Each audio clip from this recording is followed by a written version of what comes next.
Hey everyone, and welcome to Backseat Sports. I'm Josh, that is Caleb, and boys and girls, ladies and gentlemen, another week in the books for Nebraska and another tough L, man. This one hurt, of course. We were right there till the end. It came right down to the wire, but unfortunately, Nebraska couldn't clutch up right at the end, man. It was tough. Caleb, how you doing?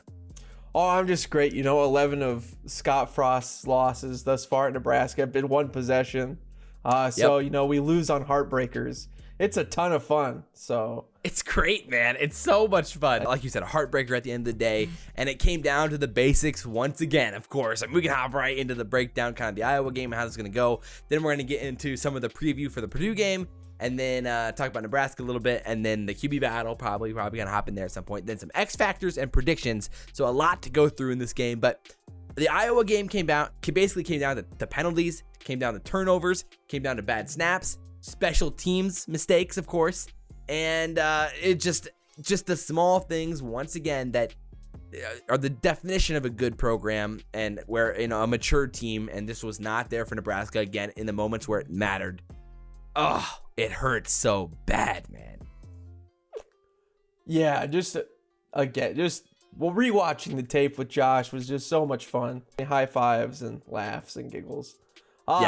Man, I think bad snaps is where we have to start. I get it that they were legitimately clapping on the sidelines. Stuff, yeah. But the thing is, Scott Frost then apparently addressed it. It didn't happen in the second half, and I think he had to leave it at that. It's tough, but that's part of football. It's loud, so I was kind of frustrated on the complaining. The snaps were bad, just in general.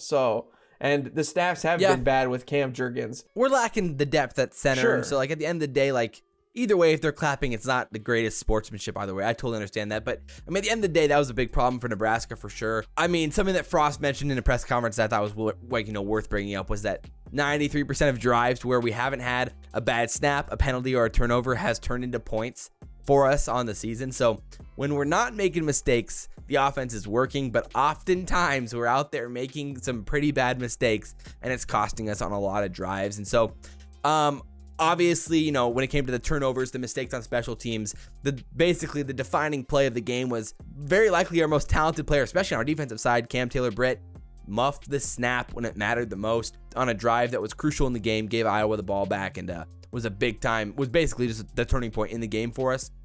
That was brutal. What's frustrating to me about that is I don't think on our special teams our guys have been far enough back. It's just it's the midfielder rule in baseball. It's it's much easier to run forward than backwards. It's a simple football coaching thing, and even a multi-sport football thing. I don't understand that either. I feel bad because I think Cam's such a great football player, and apparently it really that hit home for him, and he felt so bad after the game. Oh, for sure. And obviously he cares, but there's so many other things besides that too on the game. I know that he was feeling sick about it, and the team or whatever was the effort on Nebraska side. The result was closer than I think a lot of fans thought it would be, and the game it looked like a completely different team than what came out against Illinois 2 weeks ago. What team came out against Illinois? No, the effort, the effort difference, was there. It was just terrible. So it's a whole different team this week, which was great. It was exciting to see. It's just mind blowing and really frustrating that if this team played like they did against Iowa, we easily beat Illinois. Agreed. And so it's just disappointing that effort's not staying consistent and the preparation's not staying consistent week in and week out. That doesn't make much sense at all. And so that's just extremely frustrating moving forward. It's something that has to be consistent from here on out. And hopefully the team learn their lesson and it never happens again where we're underestimating an opponent like Illinois. It's the Big Ten. You gotta play good football every single week to win a game. And that was something that was lacking for Nebraska for sure. So let's kind of focus on the offensive side here. Yeah. For now, I was gonna say we talked about the bad and the ugly. Let's talk about some positives. I think the biggest thing that stands out was the 3rd and 23 Austin Allen catch. For sure. Austin Allen as a whole really looked. He's been getting better and better, looking greater and greater, and this was awesome. But man, that catch was insane. His toe was absolutely in. That was just a crazy athletic catch on a desperation throw on a 3rd and 23. Nebraska usually, if we're converting that, it's by one of our quarterbacks' legs. But for him to make a crazy effort catch the way that he did was I mean, just all on him to convert that drive, which was for sure huge for us because we scored on it. So yeah, and so he had a kind of scary injury near the end of the game, and people were a little bit worried. He kind of the game kind of turned into like a WWE match for a second and got thrown down. Like, dude, what in the world? The refs didn't blow the whistle. I tweeted that. I was mad. No, I was a little frustrated with that one, but at the end of the day, like, it was like a weird timing with the whistle and how that all played out. But either way, it sounds like Austin Allen is fine. So that's good. That's big news for Nebraska moving forward. Another positive note, of course, on the offensive side, Wan'Dale looked really, really good again. Had finally 15 touches in the game. Woo. Unfortunately, it didn't translate to a W for us, but it did translate to more offensive efficiency. Offensive efficiency than we normally have. And he looked very, very good, and our offense started to click, especially with how Adrian was using Wan'Dale. Really, really turned out well.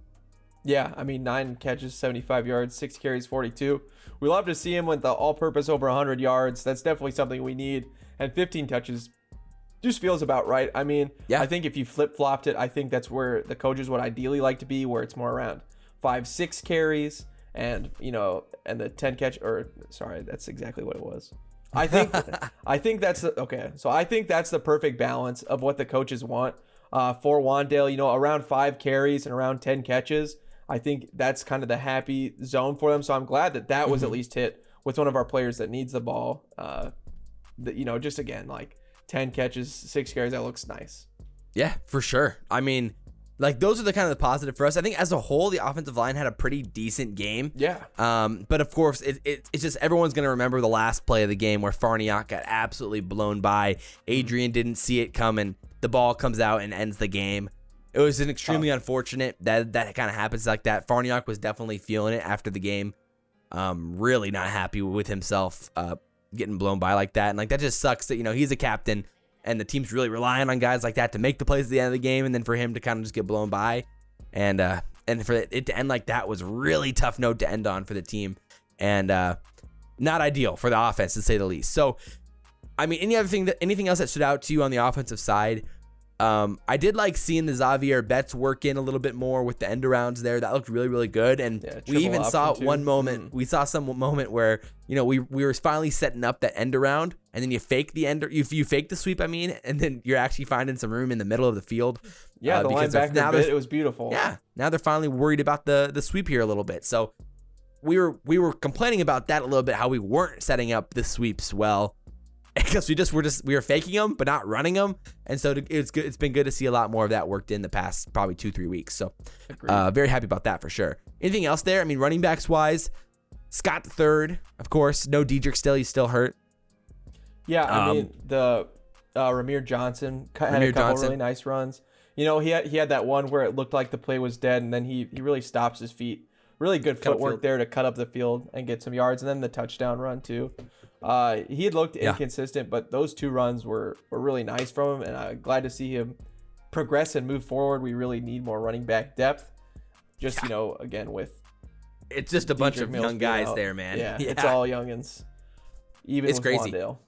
Right. So. I mean, that's literally what it is. It's right now a 3-headed monster of Wan'Dale, Scott the third, and Johnson. So not an ideal situation for Nebraska. I mean, obviously you'd like to see Diedrich out there, and hopefully we can have him back this week, but it's not necessarily looking like that's going to be the case. Yeah. But defensively, I think this was highlighted by Luke Reimers, man. He played an awesome game, and this is exactly what we needed to see from him coming forward. 11 solo tackles, a tackle for loss, looking really, really good. After he made that mistake at the beginning of the game with the late hit, he immediately started playing great football, and it was awesome to see him come in, now that he's got that full-time starting role, and really play a great game. No, I totally agree. Reimers has definitely been the highlight of our linebacking core this whole season, and again, just another great game, and our defense just played better in general. Bootle got his first ever pick on Saturday, which was very big. Obviously, it was a terrible pass, but nonetheless, he capitalized on Petra's mistake. And Robinson had his first sack too.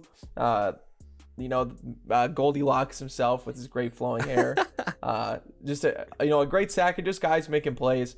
And our defense really did do enough yet again, I think, to win the game for us. Our offense had stuttered, although they threw up a weird Iowa stat that since the game where we lost in overtime to Iowa, our first year, Scott Frost's first year at Nebraska. That's the last time that any opponent has scored over 25 points on Iowa. That's insane. Yeah, so nobody has scored over 25. And we had every chance to make it happen too. It's so frustrating. 100%. Right.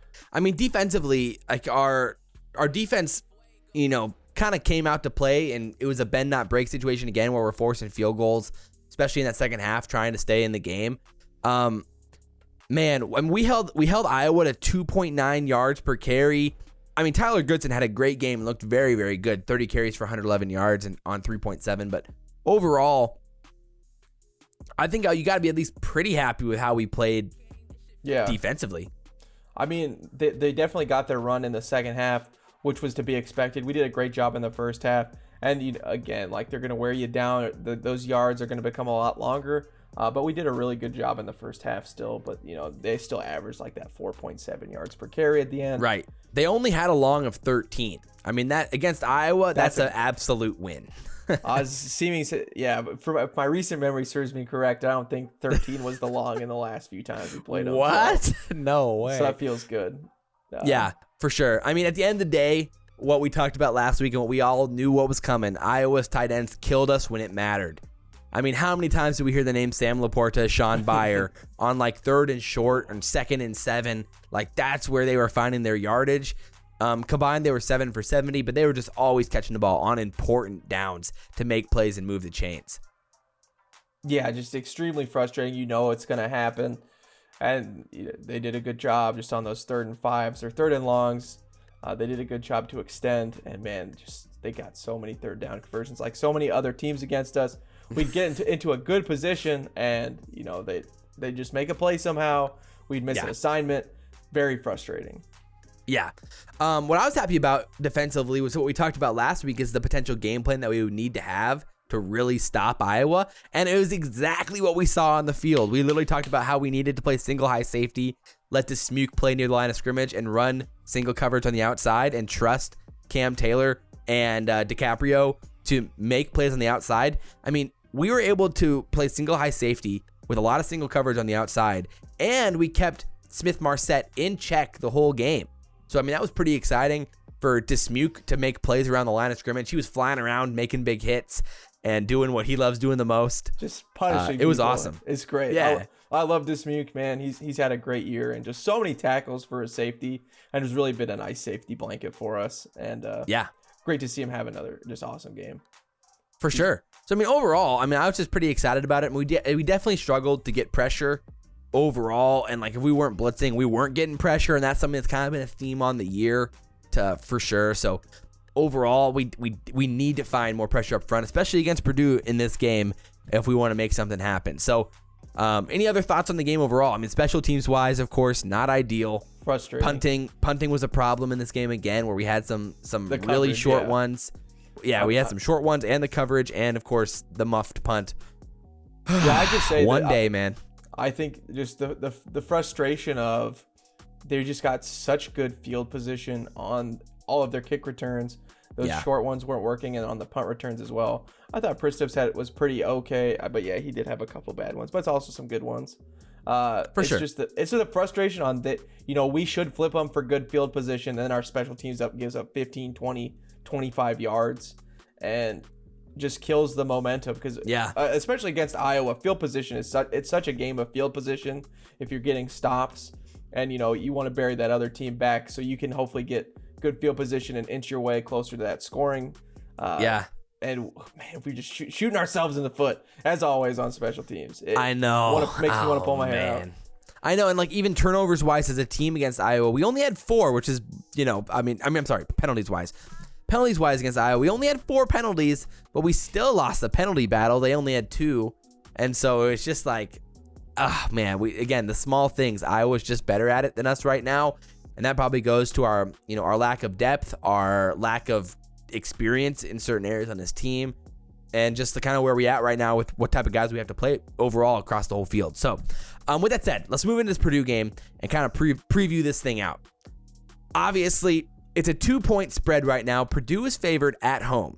So if this was in Nebraska, right now it's a little bit weird with the whole, normally in a normal season, it would be 3.5 point difference between home and away. with this year, maybe it's a little bit less, like 3 or 2. So it might be a toss-up game if it's in Memorial Stadium, but we're in Purdue. So it's a 61.5 point over-under. ESPN's giving them a 56% chance to win. Yeah, it's a high over-under. I think our highest of the season, if I remember right. But yeah, really wild. Obviously, there's been a lot of pain in the recent years with Purdue. It's tough to think about as a Husker fan, but we've lost our last 2 trips to Purdue, and we lost at home last year to Purdue in a really frustrating game.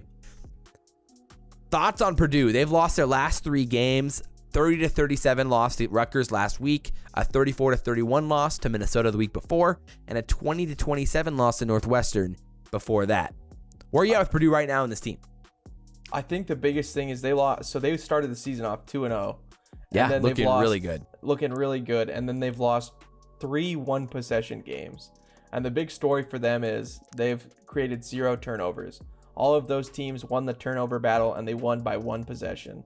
I think that screams to me, just being a Husker fan, just as what's happened recently, how bad we've been with the turnovers. This is a pretty good football team, but they've been losing the turnover battle, and their defense hasn't been able to get it done for them. I mean, 30, 37, 34, 31, 20, 27. And that was against Northwestern, too, so that's the best defense they faced, and they scored 20 points, which is not bad, I guess, when they're playing probably the best defense in the Big Ten at this point. So, yeah. For sure. I mean, at the end of the day, like, let's start on the offensive side, which is where everyone's talking about Purdue and this offense and what they can bring to the table. Of course, the return of Rondale Moore has been highlighted. Eesh. He's had a crazy season, obviously, all year long with, is he going to play? Is he not going to play? Is he going to opt out? Is he not going to opt out? What's going to happen with this? And then he gets hurt. He comes back against Minnesota, has 15 receptions. He looks really good last week against Rutgers. And not only that, but David Bell has been highlighted on this team. He was the Big Ten freshman of the year last year, and he's been really good this year. My goodness. Obviously, that's where you got to start. 493 receiving yards, 7 touchdowns, and 11.4 yards per catch. And he also has Purdue's record with 5 straight 100-yard games, most in school history, 3 last season and the first 2 when they won this year. So he is very good, and the tape, even on all the games that he lost, he made some incredible touchdown catches. There was one last week against Rutgers in the corner. It was a little bit of a push-off. But still, it was still a nice catch nonetheless. I think that's definitely where their strengths are. And then, crazy enough, they throw 75% of the time as an offense. So expect them to be slinging the ball to Rondale Moore and David Bell all game. Yeah, that's the thing. They love passing. And so, at the end of the day, Jack Plummer's their quarterback, and his connection with those wide receivers has been fantastic. Obviously, that's something we're going to talk a lot more about in the X Factors and keys to the game segment, because that's kind of a matchup we're going to have to watch. They love to throw the ball, like you said. They pass the 3rd most in the country. They want to throw the ball. And I mean, something you have to consider, though, is how they've run the ball. Xander Hovarth sounds, like the best hockey player in the world. Their running back, who's kind of been around for a while now, basically a fullback in a running back at the running back position. This dude's massive. Yes. But he's a really interesting player. I think something that we have to talk about this game and how he could potentially play against us. Yeah, it's really interesting. He's not extremely fast, but he gets 5.1 yards per carry. He does. He looks like a linebacker or a fullback, but they use him at the running back. He's just fast enough to create some problems. And he's pretty shifty. Yeah, I'd give him. He had a nice hurdle in the last game. Yeah, he's surprisingly athletic. Yeah, for being a big man like he is. But no, for sure. I think the big question mark with this Purdue team is their offensive line. They really struggle in run blocking. They really struggle in all areas there. They're basically right around the 100th mark in Football Outsiders offensive line rankings in those, like, in a handful of rushing categories when it comes to offensive line performance. They've been significantly better in pass blocking and how they're able and protecting the quarterback, especially in early downs. So there is a chance to expose this team up front in the running game and how we can potentially play for that. Yes, which is great. It's too bad they don't run it more. Yeah, exactly. But yeah, there's definitely, hopefully our defensive line and our linebackers can play a great game. Hopefully we don't have to send too many guys at them with definitely a subpar offensive line. Hopefully we're going to be able to create some pressure. Hopefully with maybe just 4 guys or even 3 guys would be fantastic to help us and help that secondary out, just with, again, covering the weapons that they have. Pressure is going to be really important, getting the ball out fast, making Jack Plummer isn't the most amazing quarterback in the Big Ten by any means. But again, he's serviceable enough to, if you can get those weapons, he can get the ball to the talented players. Yeah. And you know what? They can definitely do the rest of the work for him. So I think making him be inaccurate by getting rushes is, that's everything in this Purdue game. For sure. Yeah, they've been mediocre on third down, 65th in the country on third down conversions, which is good for Nebraska. Any team that's below average in third down conversions is what we need to play against at this point. Yeah. And then they have been very inefficient inside the red zone. They've had some kicking woes when it comes to scoring inside the red zone as well. They're currently 108th in the country, 72% in the red zone, which is probably a good sign for Nebraska as well, where our defense has actually performed above the average when it comes to red zone, stops. So overall with this offense, I mean, I think, they are a team that you got to worry about for sure. And when you look at this defensive side, though, there isn't too much that intimidates you. I mean, let's talk about their best linebacker, Caleb. Who sticks out to you? It was the only guy. Josh and I were talking. It's Derek Barnes, and he looked nice. Again, they didn't have a ton of speed on the outside, but Derek Barnes could really close the gap. He's a senior. He leads the team with 45 tackles, and again, just a really solid, good Big Ten football player for you. Yeah. But besides that, there was a lot to be there's a lot to be questioned. Yeah, a lot to be questioned. Cam Allen leads the team with 2 picks. Again, just not a lot of turnovers for him though. Right. At least from our watching, I felt like their team as a whole lacked some athleticism, especially in their front 7. Derek Barnes seemed like the one guy that could stretch the field and get sideline to sideline. Besides that, it didn't come off like they were really getting to the edge very well, or hitting at the point of attack on inside the tackles. Or getting it seemed like there were some struggles there. Yeah, or getting pressure, and that's something that they've actually really, really struggled with. Currently, they're 125th in the country with only a 2.42% sack rate, 4 sacks on the season. That's beautiful. I mean, that's beautiful for us. I mean, just as our offensive line, again, we're above average. I'd say the normal Husker fan watching would not believe that we are an above average offensive line, but we actually have been this year.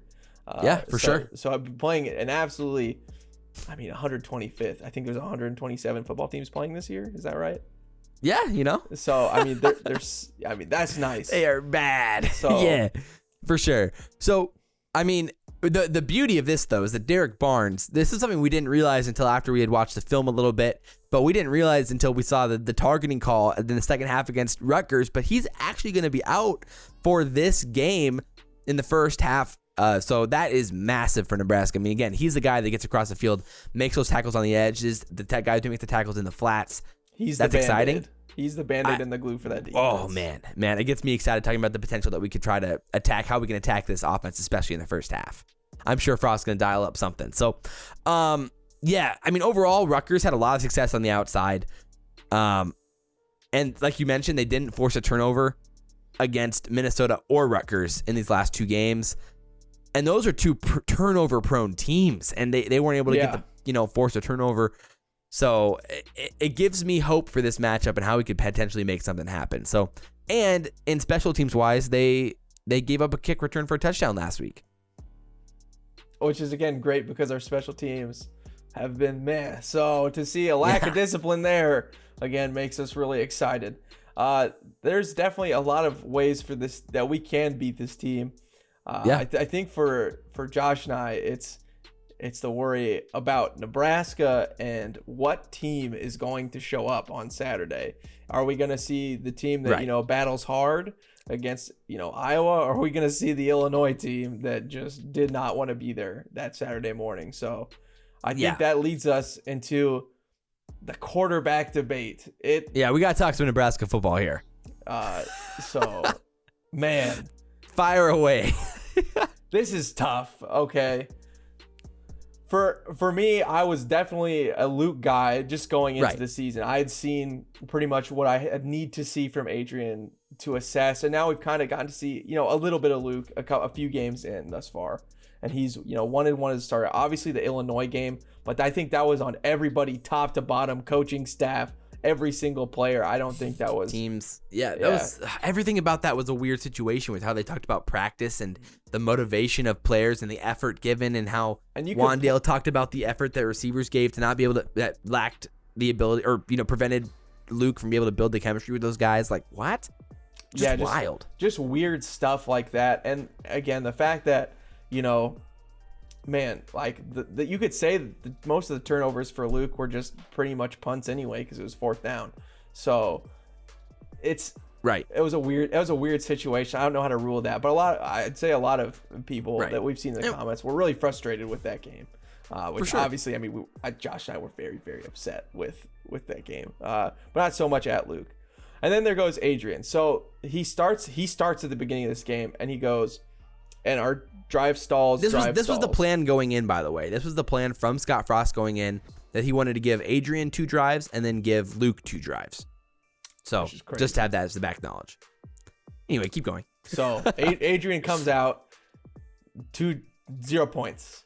Then Luke comes out, drive field goal, and then, some bad snaps and other stuff, but we still get points out of it. And then Adrian comes back out and then scores a touchdown. Yep. After that was a good drive. Pretty motivated by Luke, because Luke goes down and he scores twice in a row. So yeah. And that was a really good drive though from Adrian for sure. And that it looked good. And from there on out, Frost decided to roll with Adrian after that touchdown drive. I just feel like overall in the big picture of Adrian's career and how we both talked about this, I mean, first of all, we both assume Adrian's going to get the nod in this game, which I think is realistic and makes sense after how he played. He was 18 for 20 in that game and didn't make mistakes, and that's important. Obviously, he fumbled at the end, but the most of the blame in that's got to be on the missed snap or the missed block up front, of course. So, overall, it's always been a mental thing for Adrian, and maybe the benching is what he needed, but I don't think either of us are 100% sold that that's the case. We didn't ask too much of him in this game, and it was against an Iowa secondary that we talked about could be beat. But he did make some nice throws. I don't want to take that away from him. There were some better throws from Adrian than we've seen in a long time, for sure, in this game. Took, and so, a Superman catch by Austin Allen to keep that drive going on 3rd and 23. I mean, and snaps and everything else. But for sure. And Wan'Dale took some big hits to make some plays, which is important. And of course, any QB needs those types of things to happen for sure. So we don't want to make excuses either way. But I mean, at the end of the day, I think Adrian does deserve this start at this point, for this game and how he plays. It's going to be on the road. But like I said, it's always been a mental thing with Adrian. And there's this weird pressure situation. Like when we've seen when the pressure's on, there's been a lack of execution from Adrian and the offense overall. And that worries me, especially when we're heading on the road in this Purdue game. So that it gives me a little bit lack of confidence in the offense and in Adrian, because it's on the road. There is some pressure with the job that he has right now still. And so it gets me a little bit nervous, but I don't know. For me, it feels like insanity. We've done this 3 years in a row with Iowa, with Adrian, where we come up close, we lose, and we just keep expecting different results every year. Again, he's not bad, but I would have liked to see what Luke could do in the pressure cooker after, again, scoring on 2 consecutive drives. The offense looks pretty good. I would have really, and again, with the bad snaps, I would say that Luke is better at handling them than Adrian is. I'd say Luke also got bad snaps on his drives. Oh, for sure. He could just handle them better than Adrian could. And I think that's definitely something to highlight. I don't think Adrian is as prepared has the better hands. I think Luke is a better catcher of the football. And when it's coming out like that, I think that's important too. So yeah, I mean, I think the one thing that Adrian does have going for him is I think he's a little bit better at getting the ball into Wan'Dale's hands than Luke is at this point. At least we've seen that. Maybe that's just play calling, but it feels like Adrian has a little bit better connection with Wan'Dale than Luke does for now. And like in a lot of ways, if I'm trying to get the ball into Wan'Dale's hands, that matters for the team. So I would say, you probably need to put Adrian in at this point. I mean, I feel like we can win with both quarterbacks though. Yeah, I don't know. I guess it just depends on what you want. I just, you could say that we saw Luke throw the ball against Illinois, but we really didn't. We saw him throw on 3rd and long situations or 4th and longs, or 4th down situations where he wasn't really set up for success. The defense knew he was throwing. I didn't feel that the offense.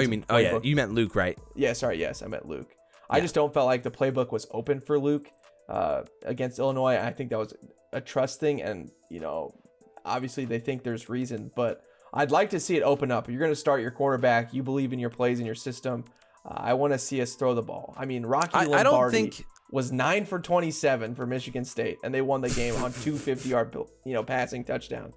And he's by no means good at throwing the ball. So you have to do it, and I still don't think Luke's gotten the fair shake of fully getting to showcase that arm talent, if he has. I do agree.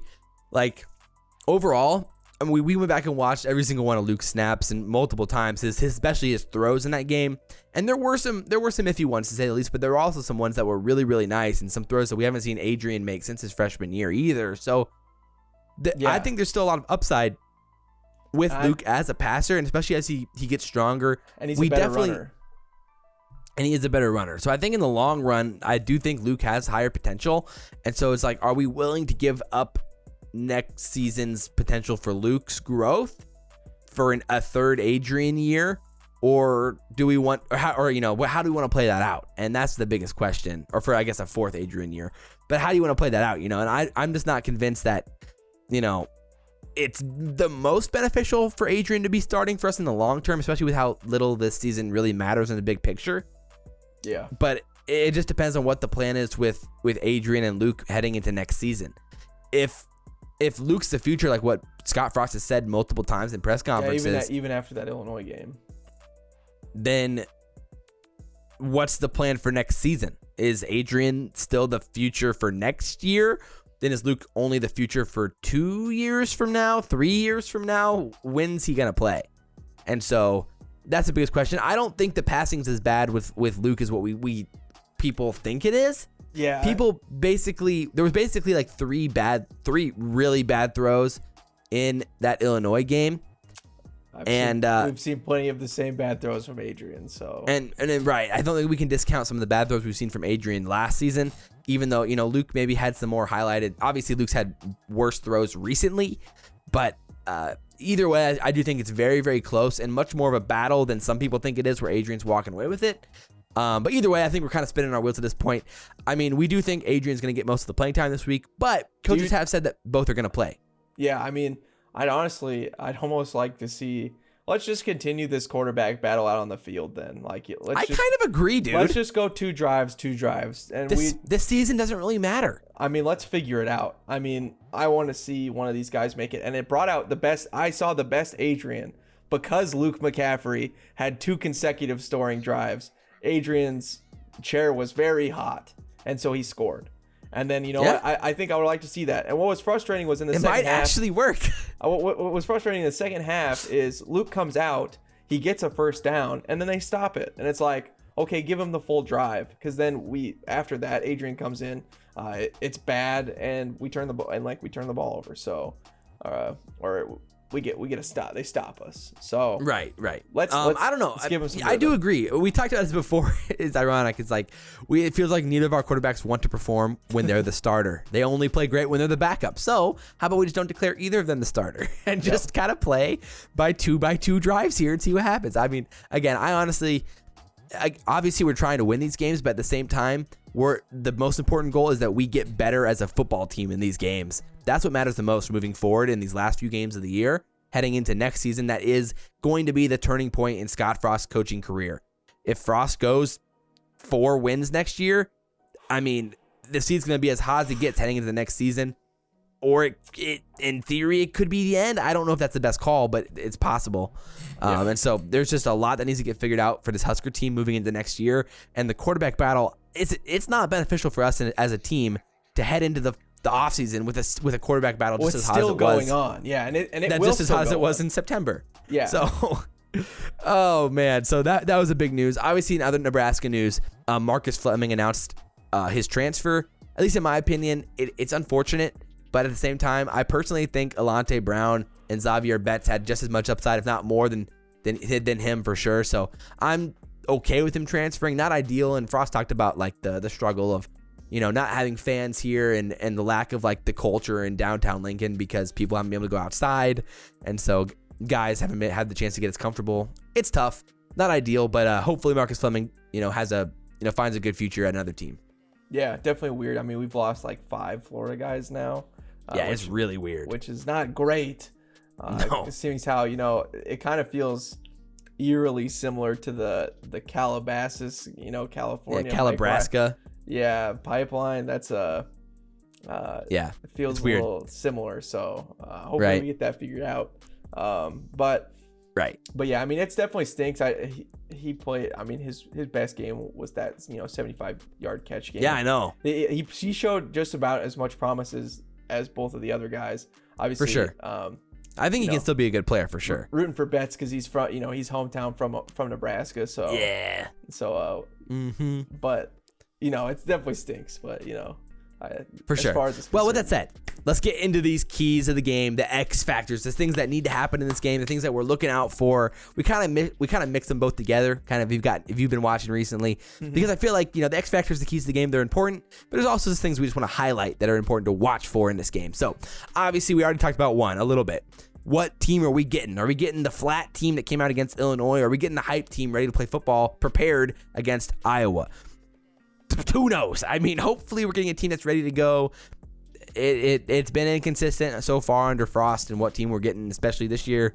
So hopefully we're getting the team that's out here ready to fight, ready to hit, ready to play, and excited to win and play some football. So that's number one key. What else you got, Caleb? Yeah, exactly. That's a lot. I think it's the Rondale Moore, David Bell matchup between Cam and Dicaprio and Dismuke. Yeah. And Deontay. I think that's the biggest key to the game. How do we limit them? How do we stop them? I think we'll be okay against the run. They're going to throw it a lot against us. I think, again, I like our secondary. I think it's the best part of the Nebraska football team at this point. For sure. So I feel excited about that challenge. Just as I did against Penn State, you want to see us win those battles. So I think if we can scheme it right, if we can plan it right, we come together with a good game plan. I think it can be a solid outing for us. But that's definitely, I think, the heart of that football game for us is those matchups. Right. I mean, I'd imagine, again, like we said, Purdue wants to throw the ball. They're going to want to take shots downfield. They're going to want to test this secondary. And it's a very opposite game plan to what it was last week, where Iowa would rather not throw the ball if they don't have to, versus Purdue that would prefer to throw the ball on every play. Yeah. I mean, they're going to take shots downfield. They're going to try to hit some shots across the middle, test this linebacking core that struggled in the pass protection the past, year and a half, basically. I'm not fully confident, especially with those plays across the middle with our linebacking core and how they're going to play in pass protection, because we're going to have a handful of those guys. Oof. Yeah, and so I think once again, there's gonna be a lot of pressure on how JoJo plays and how he roams the middle of the field, causing problems for Plummer. So that is a matchup you're gonna have to watch. Is how we play the isolation, how we play the help on both sides of the field, where Markel Dismuke is playing on the field, and how Deontay Williams plays down there as well. We're gonna get into trouble if Purdue starts running the ball effectively, and then we have to. It's going to all fall apart if that's the case. Yeah. Again, their offensive line isn't good. So our defensive line and, that one linebacker or two linebackers that are blitzing, they got to get pressure. And they got to be able to stop the run. For sure. So that's going to be the biggest thing. And like how we play against, like, I think Bell, with the size that he has, he's like 6'2". He can really make plays. There's going to be a few toss-up balls in this game, and who comes down with them could decide who wins this game. And so that is an X factor, to say the least. So on the offensive side for Nebraska, I think we can attack the edges of this Rutgers team, especially in this first half. There's going to be a lot of opportunities, I think. Wan'Dale dumping it off to him on the left or right side. Either side of the field is going to work well, I think. Getting the ball to the outside, playing those screens, maybe quick passes in any way like that to get the ball to the edge quickly. We have a chance to make some plays in this game. The sweeps are going to potentially, I think, could be very effective in this game with Xavier Betts and how that could play out. I'm looking forward to that for sure. Yeah, me too. I mean, at this point, if Adrian starts, I mean, I want to see Luke out there as an X factor. I want to see him catch the ball. I want to see him running it. I want him to run the football like a running back and then just terrify him at every single turn with his ability to then change that ball into a downfield pass. I think, pitches, screens, everything. I'm surprised on the field. I think it's, again, his legs are probably the most dangerous on the field. Maybe him and Wan'Dale are our fastest guys. And, and then the fact that he can throw the ball too, it's dangerous. And, if you're really going with Adrian, I'd love to see him out on the field. I can't believe we haven't ran some sort of package with both of them in the game yet. I mean, like, legitimately, there's so much potential, man. There's so much fun things we could do. So many ways to torture Purdue. So many fun activities. Yes. Like this, bro. I mean, come on. If I had those guys in NCAA 14, I'd be out there running the trick plays all over the place. So hopefully we can have some fun with that, and Frost can start dialing things up. Maybe he doesn't want to really. Maybe, I don't know. It's a weird situation with how Frost calls plays and like the secrecy that he likes having with certain types of things and how he holds certain things for specific situations. Not ideal. But one thing that we always talk about, and this is, again, when it comes to attacking the edges, how many touches is Wan'Dale gonna have? Give him the rock. Is always a key to the game for us every single week, of course, because it has to be. Yes. We've been preaching that this offense is not gonna have success till he has easily over 10 touches per game. And we've been starting to move the ball when Wan'Dale touches the ball. Who would have thought? Our offense is the scariest when he's in that running back position. It's the facts. I mean, the faster we can get him the ball, it's just the better. So I mean, Omar Manning, direct snags at this point. Right, Omar Manning's another guy to watch. I mean, when our offense could get really scary, is when we can run Xavier, Alante Brown, and Omar Manning out of the wide receiver position, have Wan'Dale in the backfield, either Luke or Adrian back there. That's where our offense can be really scary, and hopefully we can get to that point very soon. So overall, Caleb, predictions. It's that time once again. I've been back and forth on this game. Like I said, it was a 2-point. We talked about it was a 2-point spread, a 61.5 point over under. There could be a lot of scoring in this game. Where are you at with this? What are your thoughts? Man, it's such a coin flip for me. I mean, again, I want to pick us so bad to win this game. But that stat for me is, the Minnesota, the Rutgers, and even the Northwestern game, 1 possessions where they just turned the ball over and they couldn't get turnovers. That's what scares me, because I know that Nebraska is going to turn the ball over. At this point, it's death, taxes, and Nebraska turning the ball over at this point. Those are the three gimmies in life. So yeah.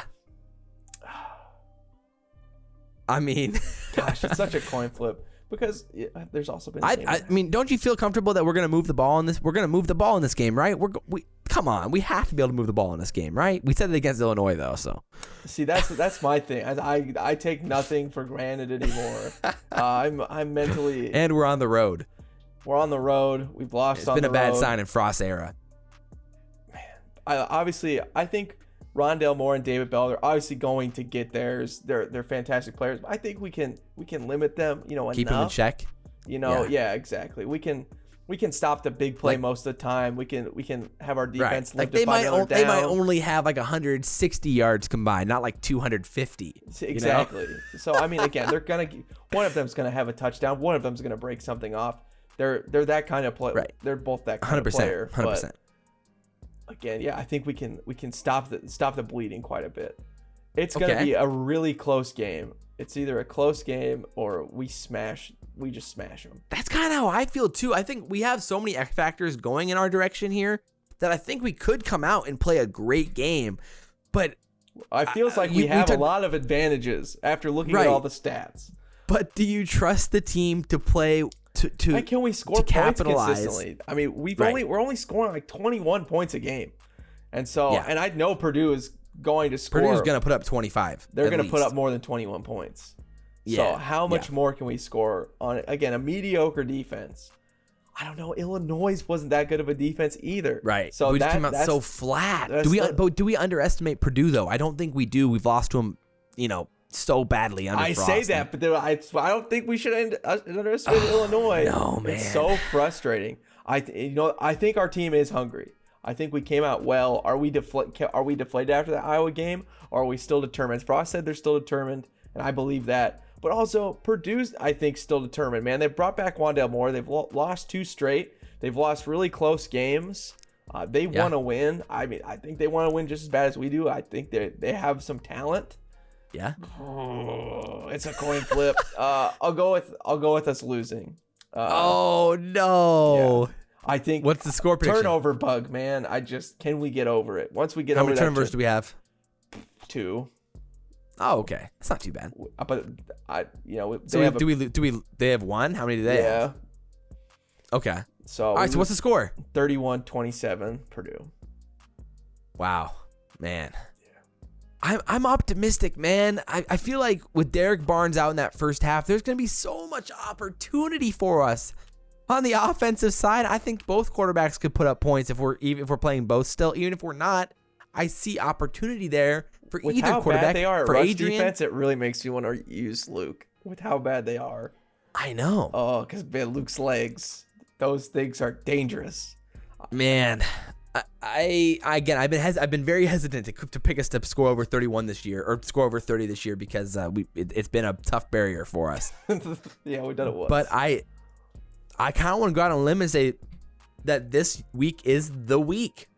I think it's gonna. I'm so scared. At this point, I've been burned so many times that I'm so scared to take us on the road against Purdue to win a game.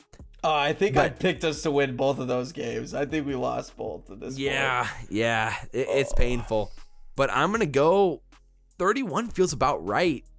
And you picked 31-27 Purdue. 31 is right about that right spot. I feel like I'm going to pick 34. Oh. I'll give us the 34. I'll give us the 34 20 34-31. 34-31. Nebraska. Man, what a heart attack. I think it's going to be either way. And again, I think we can win this game. I think there is a world, man. There is some really nice mismatches for us to blow them out. It's all about that quarterback play, though. Can we be consistent? Can we not turn the ball over? If those things happen, which they haven't, but if they do, I think we can run it up. Right. I mean, and again, our biggest weakness as a Nebraska fan base has been just assuming that special teams, assuming that penalties aren't going to hurt us too bad, assuming that we're only going to have, 1 turnover in the game, maybe 2, worst case scenario. But it's one of those 3 areas just go haywire for us each week, and it costs us the game in one way. Yeah. Generally a combo. Yeah, of course. Yeah. Generally a combo of one of those 3. And at the worst time where you feel like momentum's really starting to swing Nebraska's way. Yeah. Also, shout out the holding streak that was going around Twitter that Nebraska has not had a hold called against their opponent in 574 snaps.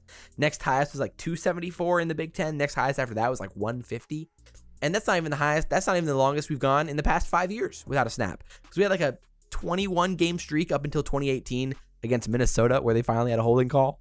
Insane. Yeah, I mean, we get holds. Our defense gets pressure. I saw multiple last game against Iowa. There's some pretty good pictures out there of Damian Daniels just getting held so bad on one of their touchdowns. They're of course not going to call it. It's tough. We can't make excuses though. There's a lot of other ways we could have beat them besides just the holding calls. True. We'll say this game is going to be a tough one, boys and girls. I'm not confident either way. The line makes a lot of sense. Yeah. So points wise, you chose the under, and points wise, I chose the over. So we're right there on the fringe with the points totals as a whole. So I hope you guys enjoyed the video. Drop all your comments down below about what you guys think about Nebraska football. Your reaction to last week, the depressing loss to Iowa once again. Yes. I know. We get it. Hawkeye fans. You've had some fun. Just remember that Nebraska has more national championships in the last 50 years than the whole Big Ten combined in the last 50 years. So just keep that in mind. We're not living in the 90s. Definitely not. No, we're not. But as always, guys, we do appreciate it. Like I said, drop your comments down below. And as always, I'm Josh. That's Caleb. This has been Backseat Sports, and guys, we will see you next time. We out.